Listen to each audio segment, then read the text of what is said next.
you have a bacterial infection, we'll give you an antibiotic. In homeopathy, it's actually just the opposite. If you're whatever you're suffering from, we'd give you a diluted dose of the substance that would actually cause that symptom. And in doing so, trigger a healing response of the body to overcome it. So, some of the principles of homeopathy, or law of similars, are actually used in conventional medicine. The conventional medicine using immunizations is a very well understood example. It's not the same thing, it's not homeopathic, but basically by taking a virus and weakening it and giving it to a healthy individual, that will trigger an immune response, not a global healing response, but a specific immune response that will mount a defense against that specific virus in the future. With homeopathy, it's a more global response. It actually triggers a healing response that will not only mount a defense against that specific virus, but make you a more globally balanced, healthy person, so you're less susceptible to a lot of different offending stresses in the environment. Another one is the use of radiation to treat cancer. Radiation will actually cause cancer, yet they use it to treat cancer. Gold, if you ingest too much gold, the toxicology of it could cause arthritis symptoms, yet it's used, not so much anymore, but in some cases still, to treat different forms of arthritis. Another good example is the use of Ritalin to treat attention deficit and hyperactivity disorder. So Ritalin, does anyone know what Ritalin is? What is it? It's a stimulant.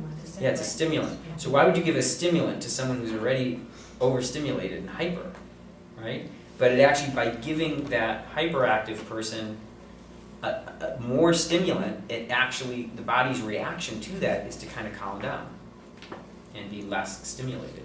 So it's a pretty good example of conventional medicine using, to some degree, the law of similars. Not exactly. Oh, by the way, in this outline, there's going to be these little notations. Under C, you see E4, and down under letter E, you see E5. So E is referring to Everybody's Guide to Homeopathy. So if you see an E there, it's referring to that book, and then the page number. And if you see a C, then that's referring to Castro's book and the page number that follows.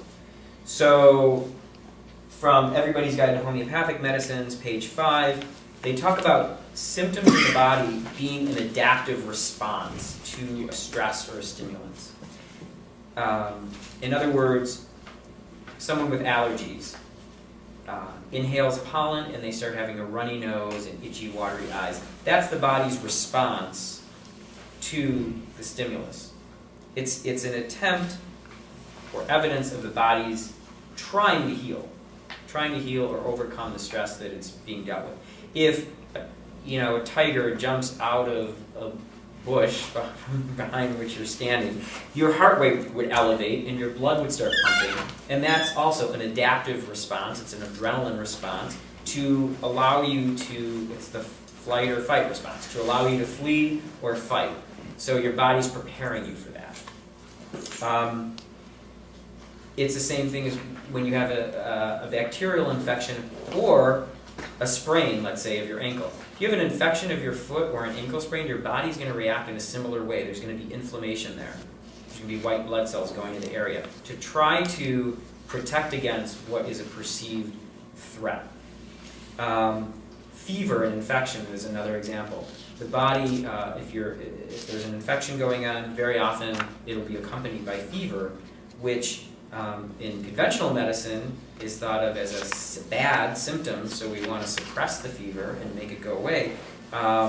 In other forms of medicine, including homeopathy, we look at fever as a good thing. It's actually the body's ability to try to fight off the infection. Actually, by raising the temperature, it makes the body a less suitable host for these invading pathogens, and actually can be very beneficial in healing or fighting these pathogens. So we'll talk more about fever. It's not something we want to let get out of hand, but a mild to low-grade fever is actually something that can be very beneficial in an infection, and we don't necessarily want to suppress that. When you have chronic symptoms, though, this is evidence that the body is actually having a failure to heal. So, after, for example, in the case of being threatened by a wild animal, if your body doesn't go back to normal, if the heart rate doesn't slow back down, if the blood pressure doesn't drop again, even though that stress has been removed, that's not a good thing. And that's evidence that the body's trying to heal, but it really can't. If a rash that might have developed from a certain chemical persists, it's the body is not finding its way back to how it was before that threat existed.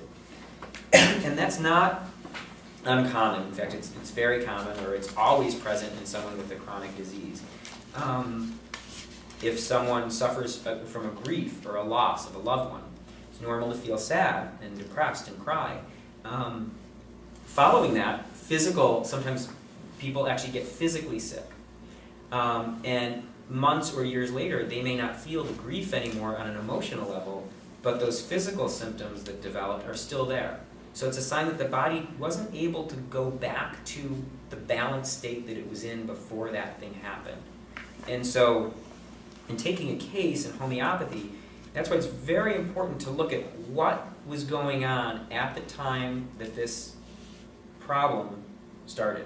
Whether it's a chronic disease or an acute disease, even if it's a case of a cold or a flu.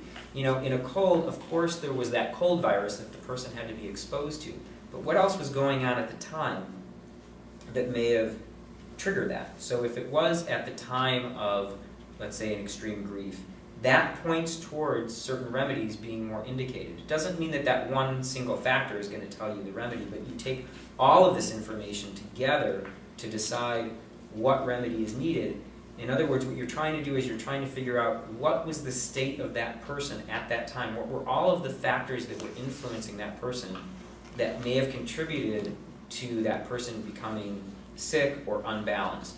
Because it's that key, that will be the key in finding the remedy that will get them balanced again. Because again, we want to give them the same remedy, or the remedy that's most similar to what they're suffering from. So if what they're suffering from is a reaction to grief, we want to give them something that has that as a component. Okay. Any questions so far? Yeah.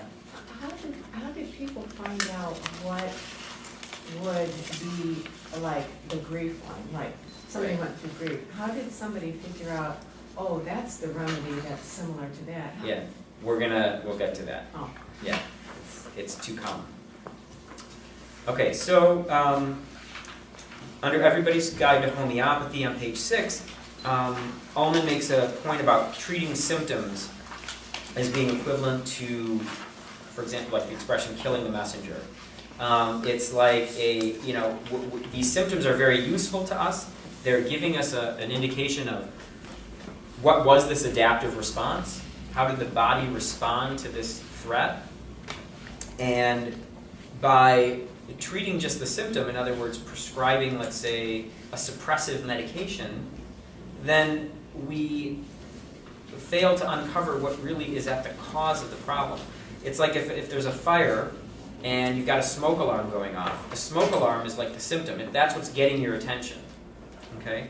But if you just run up and take the battery out of the smoke alarm, you've still got a fire raging. So you'll be able to go back to sleep, but you may never wake up. So treating symptoms can lead to suppression. That's the whole point. That's what we want. That's what all the advertisers tell us. If you have an ache or pain, you don't want it. So you go out to the drugstore, you buy some kind of over-the-counter, or you get prescribed something, a painkiller. It's going to suppress that symptom, and that's what conventional medicine or allopathy has gotten actually very successful at doing. It's very successful at suppressing symptoms. Not all the time, and those are largely the patients that I see who have chronic problems for whom these drugs haven't been successful at suppressing the symptom. And ironically, most of my patients are not necessarily looking for a healthy alternative. They just want to feel better.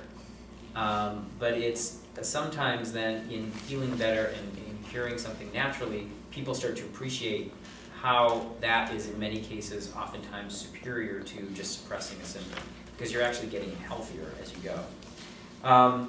So by treating those symptoms and suppressing symptoms, it can actually sometimes interfere with the body's own ability to heal. Because it has nothing to do, a symptom going away has nothing to do with healing. The body actually never really learned to deal with it. If you take an antibiotic at the very first sign of an infection, you're robbing the body of an opportunity to try to fight and mount its own defense. And if it does that on its own, which it's often capable of doing, especially under the right circumstances, it will be less susceptible to that same pathogen in the future.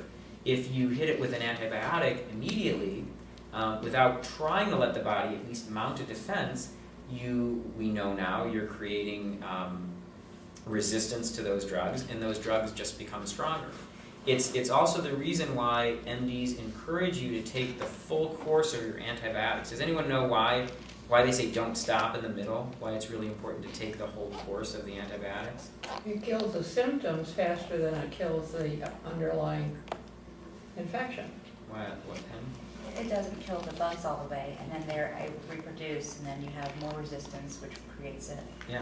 So what you're doing is with the antibiotic, if you stop it halfway through, you're killing all the weakest bugs get killed first.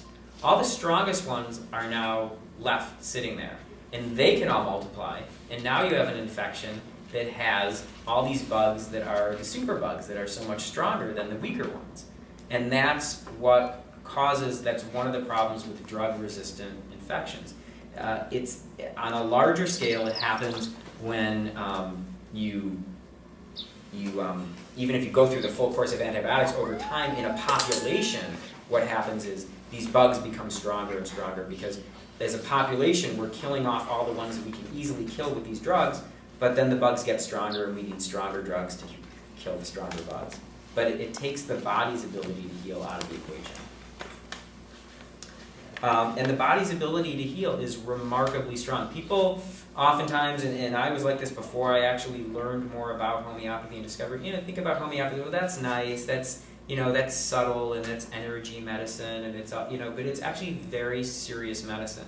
And for patients suffering the worst acute severe infections, pneumonia, malaria, all of the great epidemics that were treated throughout the course of history, all have a history of being treated with homeopathy with as good as, or actually in many cases far better results than antibiotics or conventional medicine.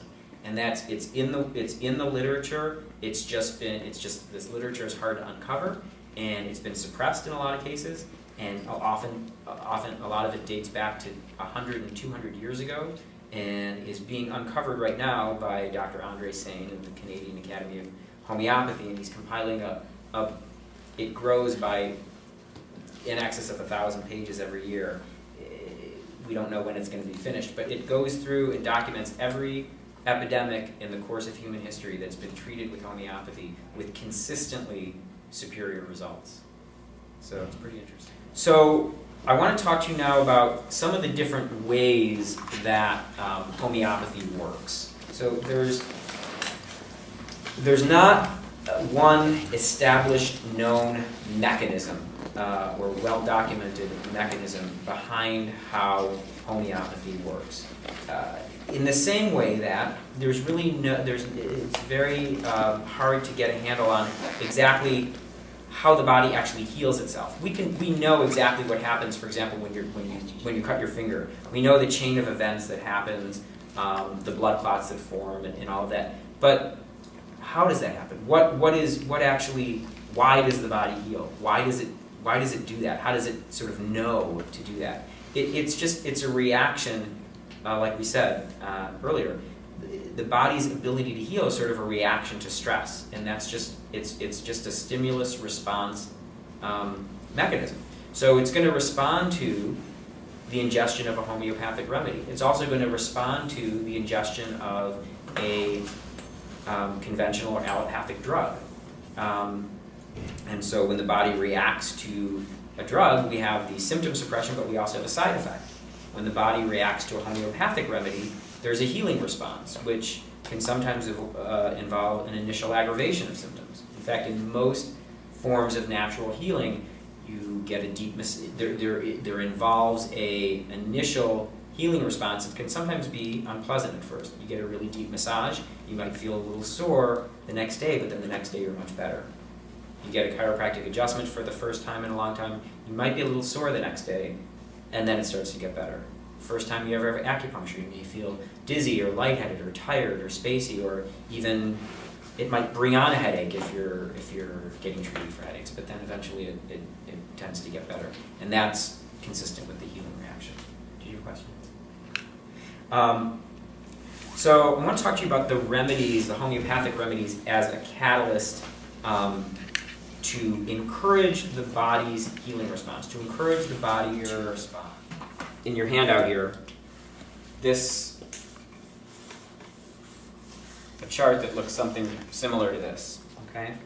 And this is an example of an individual with a healthy, what we call a vital force, a healthy, balanced system, and a good, in the notes there you see it as RT, a good response threshold. The body's threshold for response is pretty good. So these are all symptoms. Symptom 1, symptom 2, symptom 3, symptom 4. This could be headaches, back pain, anxiety, depression.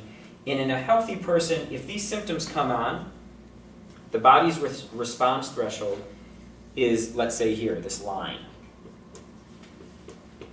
Okay?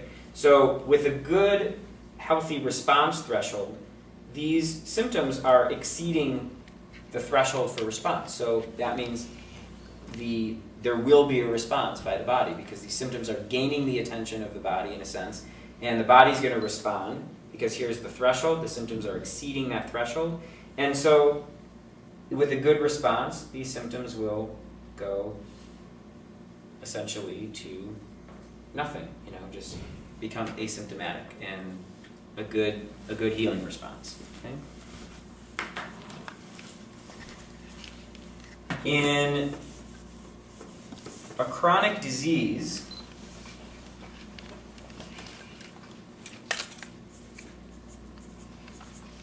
the body's not responding to these symptoms. It's not able to.